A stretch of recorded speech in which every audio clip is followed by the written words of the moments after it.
Welcome to Education Matters, presented by the Public School Forum of North Carolina. I'm your host, Mary Ann Wolf. Some North Carolina school districts have utilized a new structure to help retain and expand the reach of highly effective teachers. To learn more about what these roles are and how districts are utilizing the approach, we are joined by Best NC, an organization that has explored the opportunities provided by advanced teaching roles, a principal and lead teacher who are currently using advanced teaching roles at their school, and by Public Impact, the organization that created the Opportunity Culture Framework. We are absolutely thrilled today to be joined by Brenda Berg, the president and CEO of Best NC, Beth Callicutt, the principal of Charles England Elementary School in Lexington City Schools, and Shay Mosley, the lead teacher at Charles England Elementary School in Lexington City Schools. Welcome to all of you. Thank you for having us. Brenda, I'd love to start with you on this important topic of advanced teaching roles. Best NC recently published a brief, and I know you've done a lot of research and worked with many schools to implement advanced teaching roles. Can you tell us a little bit more about some of your findings? We're so excited about the brief. I'll just show it here. Please go online and visit bestnc.org/advanced roles to get your own copy and see some videos. We've been really tracking this. Our members have been involved in advanced roles for about a decade. And when I say our members, I represent the business community advocating for public education. And what we discovered very early on is that advanced teaching roles is putting in place best practices that we put in our own companies. And when I say our own companies, I say best places to work kinds of companies. And that's what we want for teachers, right? The best places to work. And so the brief is able to cover how that is expanding across the state, what kind of impacts, and also sort of what cautions to have. Don't move forward too quickly. This is a massive cultural shift. How do we scale it up statewide? So I'd encourage people to look at the report, but really, if you have questions about how advanced teaching roles work and why it's so incredibly important for teachers at every stage in their career, talk to the experts, and you have two great ones on here. Well, we're thrilled to be joined by a principal and an advanced teacher, right, in these cases. So Beth, I'd love to start with you. What are some of the benefits that you've seen in your school as you've been in this implementation process? Bringing advanced teacher roles to Lexington and to Charles England has opened the doors to so many things for our staff and our students. There's a distributive leadership throughout the building. Each student in every classroom has access to a highly qualified teacher. And so I think that has given us the biggest impact with the advanced teacher roles, because every student, every staff member has that advanced teacher, that teacher lead to be in their classrooms, to plan with them, to work with small groups of students. So I think just the distributive leadership throughout the building has been the greatest benefit for us. Wonderful. And Shay, you're in the role. So what has your experience been like so far? I've loved it. I think that I've always wanted someone to be in this role for me, to help me when I was in the classroom. And so I really have had a great time going into classrooms and really co-teaching, team teaching, and pushing in and pulling students out and really helping teachers and making them feel comfortable. And most importantly, giving them that support that they need in their classroom and outside of their classroom. So it's been wonderful. I wonder, Shay, if you can tell us a little more, like, what does the structure look like, but also what is a normal day like? Normally, I would start with second grade, and I go to second grade and I'll push in with the teacher and I'll do some guided reading with her. We may co-teach.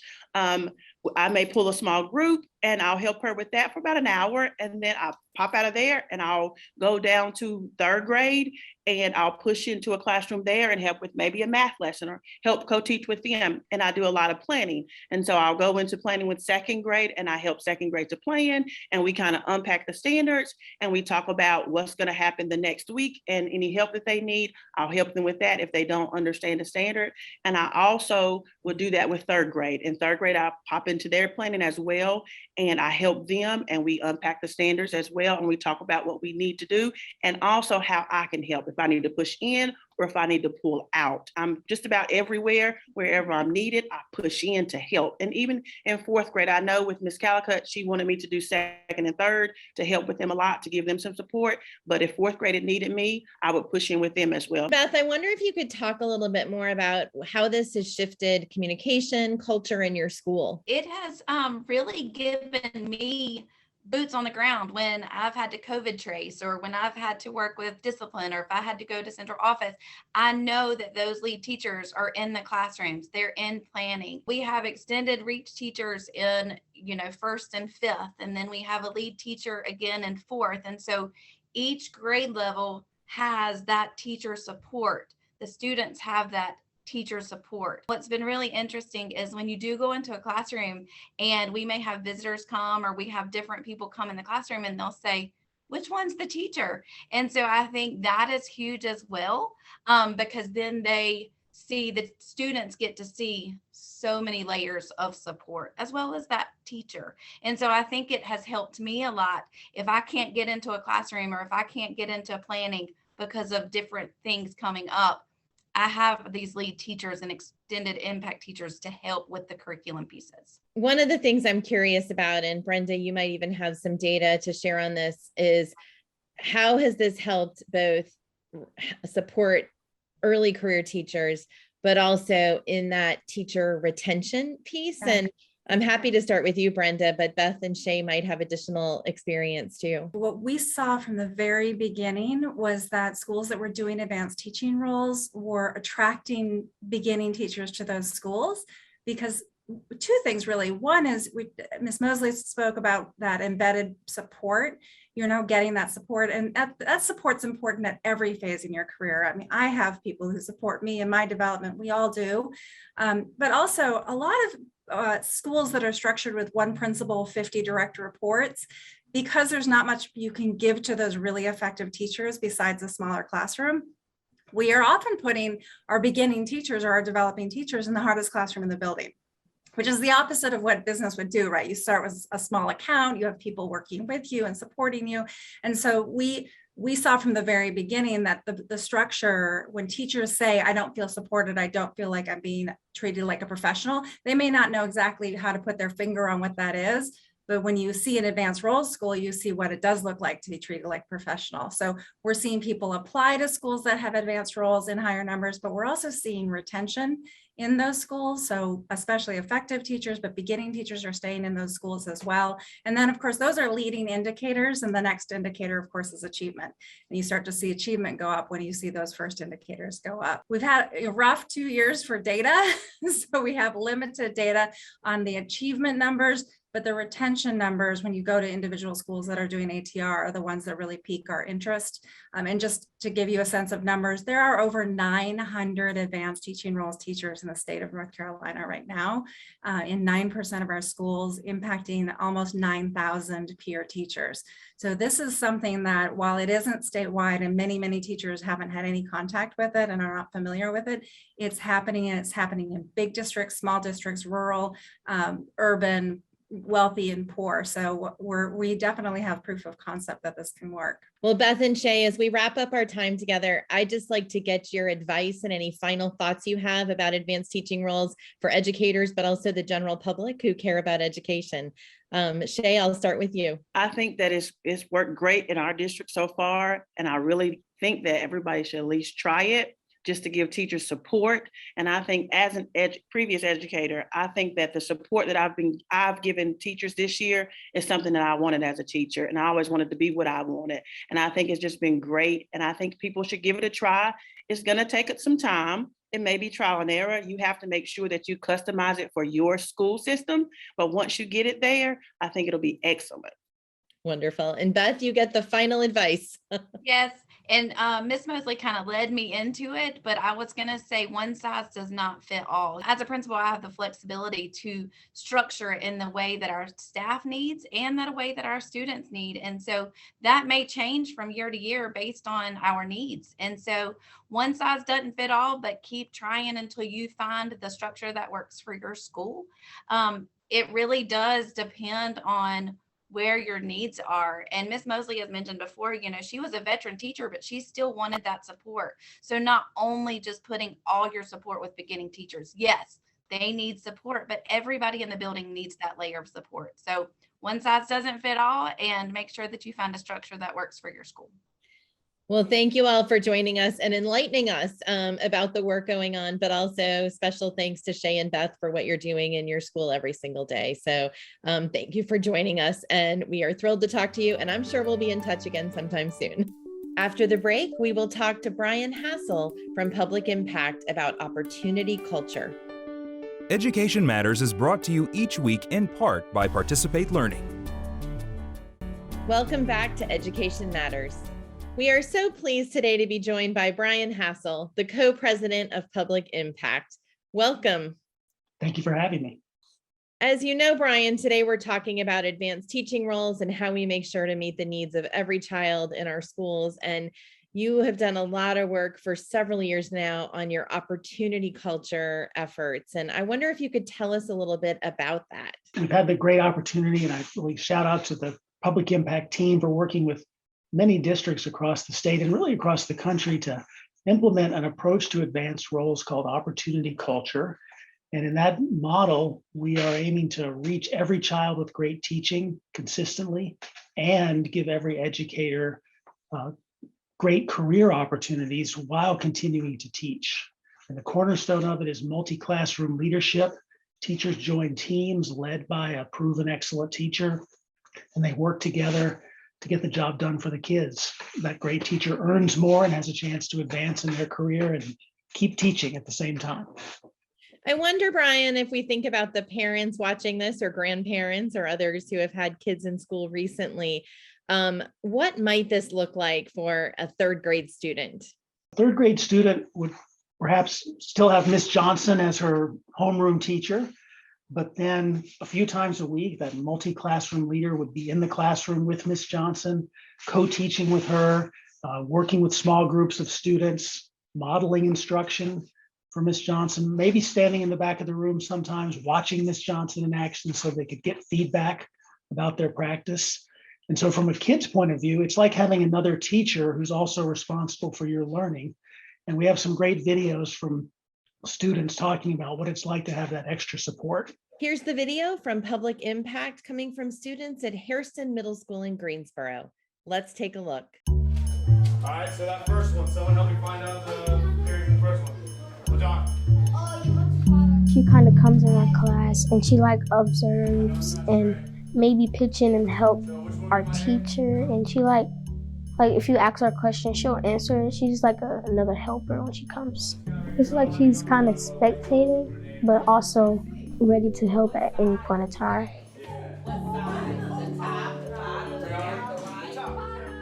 I like it a lot because I get a lot of help if I don't understand something. They ask you questions, they make sure you understand the problem. If you don't, they can like pull you out to like explain it more thoroughly so they can get you on the right track to succeed in the future. She's not one that just let you slide. Like, she's gonna make sure you have everything down. Like, she's more like, you got this, you can do it. Even though we think we can't do it, it's just impossible to do it. She said, you got this, you can do it if you really want, you really put your mind to it. Like, you can really do it. Okay, so I should see this in everyone's notebook. I let them know the expectation that I had for them. I let them know where I see them going. So, you know, I told our students in every grade level, I want you in our honors and advanced classes the next year, you know, and I told them how it's not gonna be easy to get there. You're gonna have to work to get there. So I pushed expectations on them. And I told the teachers, you know, this is what you have to do. You know, I said, because all students want to be successful. They just got to have the correct support to be successful. All right, someone real quick, while we got time, tell me how to break that down. So here. I feel like we're in an advanced class because she treated like we're like up there, like we're in high school. Like, she kind of a little bit pressured, but I needed it so I can get where I want to get. She want me to succeed. I mean, she want everybody to succeed and go to college. She made me like feel like I can like anything is possible. I can really do something. Like, Makes me feel great because I know I can actually do it. I can go to high school, I can get a job, and I can further my career. Bingo! Great job. What an amazing opportunity to hear from these students. Now that we've heard from them, it's time to hear from you. How would you say that opportunity culture with these advanced roles impacts student learning? Students learn a lot more when their teachers join multi-classroom leader teams. There have been 2 third-party studies where they look at How much did students learn before and after joining? Before, teachers had growth at about the 50th percentile on average, right down the middle, as you might expect. After joining the teams, that leapt up to the 77th percentile. And one way to translate that is it's about an extra half year of learning for the kids every year, averaged across the subjects and the studies. So that's a pretty big difference for kids. Are there any particular aspects that you think have had the biggest impact, what that multi-classroom leader can do? The most important thing is that the teachers are getting so much support from their multi-classroom leader and their team. So that they're not working alone, trying to figure out the really complicated, challenging job of teaching. Instead, they have that support every day to help each student succeed. And that's really what teachers need, especially in these times when the challenges are great, teachers are isolated. It's a great way for them to come together and work better on behalf of the kids that are with them. I can imagine a lot of our listeners saying, well, why don't we have more of this? Why aren't there, more of these educators in our schools? And what are some of the challenges to making this a reality for more of our students and teachers? It is a big change for schools to make. It's not something that you'd want to just snap your fingers and say, this is the way schools are going to work. So we have in our schools that we work with design teams of teachers, mostly school principal, assistant principal, reps, come together and spend several months really thinking through what should our teams look like? What should our schedule look like? And then how are we going to reallocate our money to pay for this? And that's a time-consuming process, totally worth it, because at the end of the day, you get a model that really works for your school. But that's a time-consuming process that needs to be undertaken. And so districts need to decide to do it. Schools need to decide to do it. And thanks to North Carolina, there's some funding available to districts that want to move down a road like this. But that also can be a constraint in some places. As you think about all the schools and the examples that you have and that fed into the research, is there one or two schools that stand out for you, and what would those be?